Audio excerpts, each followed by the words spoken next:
And I must use my mother as an example of this. My mom, bless her heart.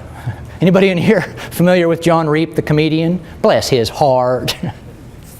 Anyway, my mom's a wonderful lady. She actually is starting to suffer from a little bit of dementia now, unfortunately. But she's a wonderful lady, and up until the last year and a half or so, you'd have thought she's in her 60s, she's in her 80s. I mean, physically fit, my parents just awesome.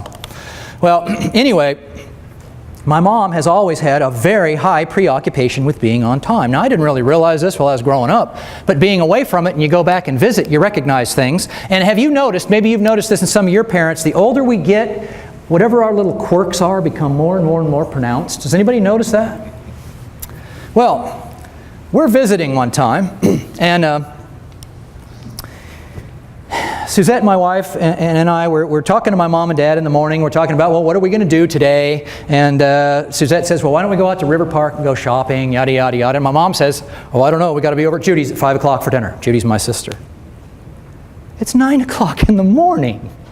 And she's worried about being in my sister's house at 5 o'clock for dinner. Now, my sister said, why don't you come over about 5 o'clock? What do you think my mom heard? Somewhere between 15 minutes till to 0:00:00 after 5 o'clock. 1 fraction of a second late, unacceptable. So we orchestrated the entire day about making sure we're at Judy's house by 5 o'clock for dinner. Judy could have cared less. I mean, she's one of those raw food, vegan. She doesn't even cook the food, so it's not like the food's going to get cold. So anyway, we orchestrate the whole day to get to Judy's house by 5 o'clock, and as it turns out, on our schedule, we're going to get there at about 4:35, and we're on our way, and my mom says, we can't go there yet. Why not? Well, we'll be too early. She won't be ready. So that's the trip where we figured out you can be too early. We didn't know that before that trip, okay? So that's a tell about consistency. Now, this whole quirkiness, my mom has gotten to the point where she literally won't go out of the house anymore without my dad and doesn't want to go out of town ever again. And she plans on dying in that house. I mean, it's just really, it's interesting how these things progress. All right, so that's consistency. So variety is just the opposite of consistency. Some of us love variety. A good tell for this is you get bored really easily. How many people in here get bored real fast? I am one of those. Yes, a lot of hands in here. That seems to be kind of prevalent amongst folks that get involved with human performance. So that's variety. Love and connectedness, obviously, these are people who have a high level of energy they put into relationships, and these are the folks in your offices who make sure they send the birthday card around and bring a cake in anytime it's somebody's birthday. It's like, good Lord, how many birthday cakes do we need to have? You know, we had a funny, I never quite understood it. When I was still working at Vermont Yankee, I was a department head, and of course every month somebody was having a birthday. And there was one woman in the department who did all this stuff, and you know, she just did it because she wanted to do it, and the birthday card would go around, and then we'd sing happy birthday. Now, you haven't lived until you've heard me sing happy birthday. Actually, you have lived, and you don't want to hear me sing happy birthday. But we used to make a big hoot about it, and it was really funny because we're in a building, all engineers around us, right? Now, we weren't engineers. There was a couple of engineers in my department, but most of us were not engineers. I'm not an engineer, and that's why I like to make fun of engineers. And most engineers make fun of themselves, so it's okay. And if you're having a problem with me making fun of engineers, just get over it. No, just kidding. Anyway, so it was so funny because we'd be over there in our corner of this, and this is cubicle land, right? And these cubicle partitions are about this high. So we're over there, and we launch into the way I sing happy birthday, and you'd see all these heads pop up and go back down. What the heck's going on over there? It was so funny. Anyway, that's love and connectedness. That's the tell for that. Significance, this is simply somebody that if they're involved in a project, the project really goes well, they want to make sure they get recognition for their contribution. Okay? Growth, these are people that like to learn lots of new stuff. You probably are one of these. If you're not one of these folks yourself, you undoubtedly know somebody who's like always going to night classes, or they're learning to play the guitar, or last year they were learning Spanish, they mastered that, now they're taking on French, you know, whatever. Always wanting to learn something new and wanting to grow and all that sort of thing. And then finally, contribution. This is, you know, in his last couple of years, how many people in here are familiar with Maslow's hierarchy of needs? Well, if you read the book, A Theory of Motivation, his highest level is self-actualization in that book. Self-actualization simply means we need to be whatever we believe we were meant to be. Okay, so from the age of 10 years old, I knew what I wanted to be was a speaker and a writer. Guess what I'm doing? So that's self-actualization. Well, he recognized there's something beyond that in his last few years, although it's not in that book, and that's self-transcendence, which means doing things totally for the benefit of others, outside of ourselves, altruism, you know, that sort of thing, okay? So those are the 6 primary performance needs. Now, how many did I tell you the average person has that are really predominant? 2, okay? So here's what makes that little circle down at the bottom of the individual performance model so drop dead simple.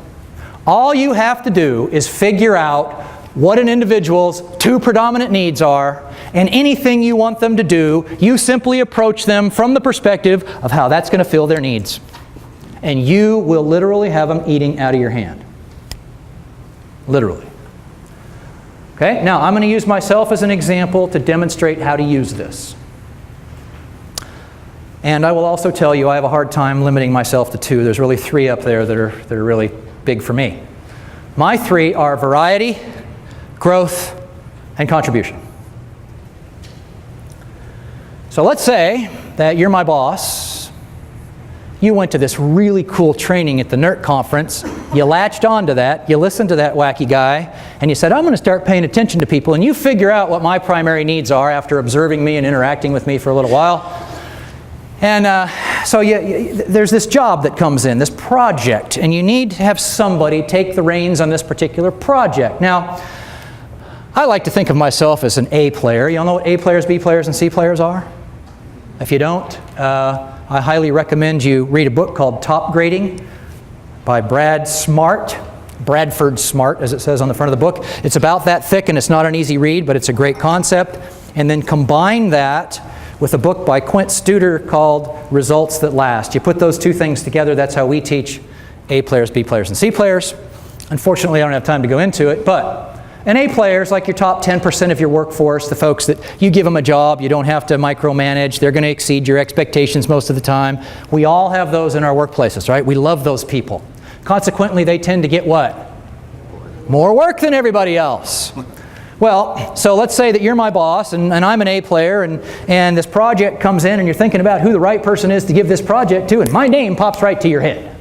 And you think, man, but I've already given him so much to do. Here's how you would approach me on this.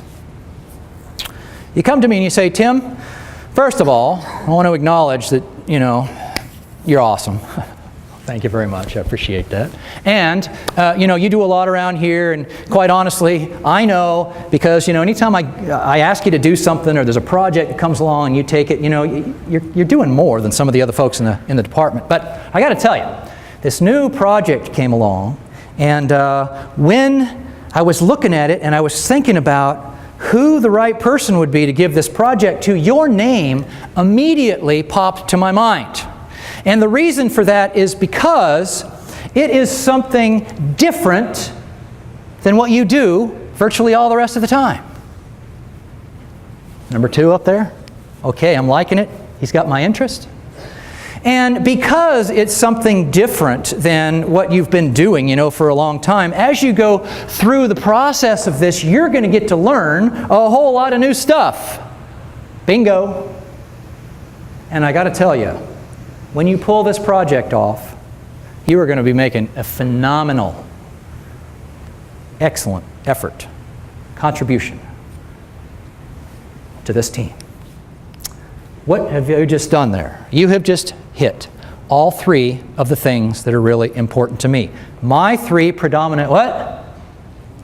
Needs. These aren't wants, these aren't desire, these are needs. Okay? So, it's variety, I get to learn stuff, and I'm going to be making a contribution. Man, I'm going to be begging you to give this to me. Even though I'm already working 60 hours a week, and I'm coming in on Saturdays because I don't really want to, but I'm doing it. You're not asking me to because I want to do an exceptional job. That's how you use this right here. Now, once again, you may say to me, well, how are we supposed to know what the primary needs are of an individual? Well, on a very generic level, just simply start paying attention. Wake up. You want to be an influencer, gosh darn it, wake up. You know, there's one other thing I want to tell you about this. In your role right now, if you really want to be effective, and this is what I tell anybody that approaches me about wanting to work with PPI, one of the absolute requirements is you must be passionate about wanting to make the world a better place. Fundamental requirement. If you want to be an effective human performance person, you've got to have that passion. And if you don't currently have that passion, figure out how to get it. And if you can't get it and don't want to get it, go do something else. I mean, seriously, you'd be really good at something else. Okay? All right, so those are the primary performance needs. Now, we will be, sometime in 2012, my team over here has heard me say, well, this fall or by the end of next month or whatever, we're going to be putting together a little online survey that's going to be on our website. It's going to be free right on the home page. And here's a suggestion I have for you. Once that's up and running, take it yourself, okay?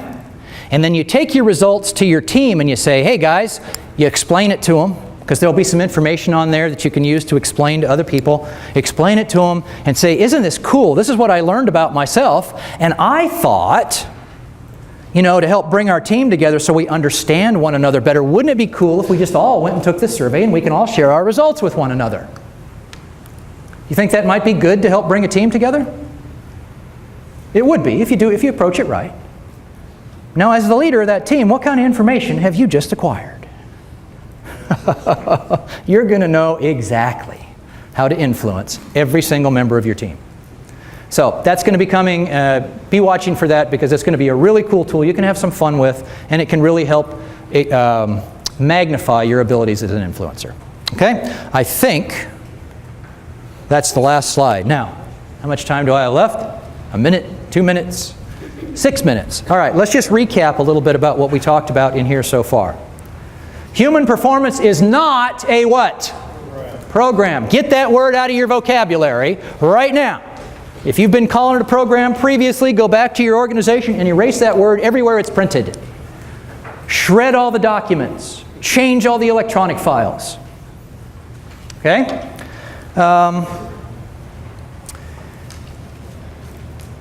In order to have an ability to honestly influence somebody, they must what? Starts with a T.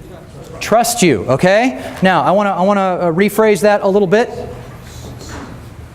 In order to have a prayer of having a healthy relationship between any two human beings, there is one absolute requirement. One, trust. Okay? A lot of times the answer I get when I throw that out as a question is communication.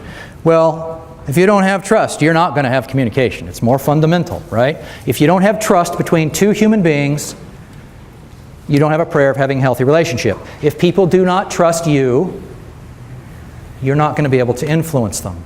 Let's talk about integrity. There is only one person on the planet that can take your integrity away from you. Who is that? You. Remember that in all the actions. If you have a tendency to embellish a statement when you make it, stop it. Let your yes be yes, your no be no, and start living your life that way, and you will become a model. You'll be amazed as a human being at how much influence you can have on other people in this world of wishy-washy political compliance. It's not political correctness anymore. I'm changing the word. It's political compliance. Who wants to do that? There's nothing correct about it. And then finally, I've given you these tools, the individual performance model, the primary performance needs. Hopefully you paid attention. What we're going to be doing through the rest of this conference for my presentations now, and the thing that I'm loving is all these presentations are building on one another. That's what's so cool. We knew that would happen. There's a word for that, starts with an S. What is it? Synergy, absolutely. And when you do things right for the right purpose, you find synergy just tends to magically happen. We had no idea, really, today, all four of us, we didn't have any idea what the other ones were going to present. There was a title there, but I didn't see Tony's slides. I had no idea what he was going to talk about, or Dr. Sweeney, or James, or anybody else. And it's amazing how things come together when you're doing it for the right purpose. Okay? So for the rest of my presentations now, we'll be talking on Thursday morning at 8:30 about how to take the individual behaviors and use this as a mechanism for changing the culture of your organization. I want to plant a little seed in your brain right now. by asking you a question. How many of you believe that changing culture is hard and it takes a long time? Can I see a show of hands? It doesn't and it isn't. That's a myth. And we have 7 years of experience with some hardcore organizations to prove it with the results that we've seen, as long as you use the stuff we're talking about in this conference and you go about it in the right way. You can change the culture of an organization virtually overnight. That's you know, you can't cover a whole organization overnight, but you can change it real rapidly, and we've seen it over and over again. So we're going to be talking about that. One of the other major hurdles we have, I like to refer to it as leading from the middle, which is what most of us are attempting to do. Return on investment. I'm going to give you a calculator, or I'm going to demonstrate a calculator on Thursday. You can get the calculator from these folks right over here. That will cross that off your list of being a problem. You can show in dollars and cents how much we're going to add to the bottom line of our organization by doing our human performance efforts. That's an awesome tool. And then finally on Thursday afternoon, my little piece of the pie is just going to be tying a bow around a couple of key insights about how to do this sustainably, because that's really key. If you don't do it sustainably, just don't bother, unless you're wasting a lot of time, energy, and resources. Okay? Questions, comments?